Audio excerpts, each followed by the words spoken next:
नेदरलँड्समध्ये सायकलची साधी पंक्चर जरी काढायची असली तरी आपल्याला अपॉइंटमेंट घ्यावी लागते. गेल्या आठवड्यामध्ये मी सायकलच्या दुकानात गेले होते, कारण की मला सायकलचं जी बास्केटची रॅक आहे हे समोरचं ते चेंज करायचं होतं, हे काढून नवीन बसवायचं होतं. तर त्यासाठी त्यांनी मला 2 आठवडे वेट करावं लागेल म्हणून सांगितलं. सायकल तिथेच ठेवून यायची. मग 2 आठवड्यात काम झाल्यानंतर ते आपल्याला मोबाईलवरती मेसेज किंवा कॉल करणार आणि मग आपण जाऊन आपली सायकल घेऊन यायची.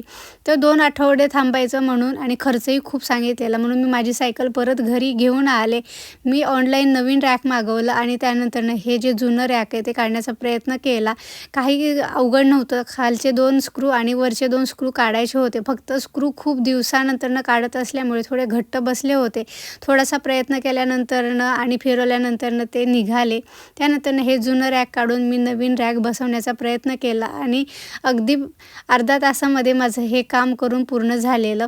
यासाठी मला 2 आठवडे वाट बघावी लागली असती, परंतु मी थोडा प्रयत्न केला आणि घरच्या घरी अशा प्रकारे हे माझं काम पूर्ण झालेलं आहे. नेदरलँड्समध्ये सायकलशिवाय कुठलंच काम होत नाही.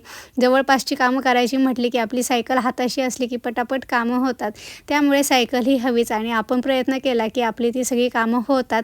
त्याचं हे उत्तम उदाहरण. त्यामुळे अशा प्रकारे सगळी कामं आपल्याला घरच्या घरी करावी लागतात आणि ती येत नसतील तर ती शिकूनही घ्यावी लागतात.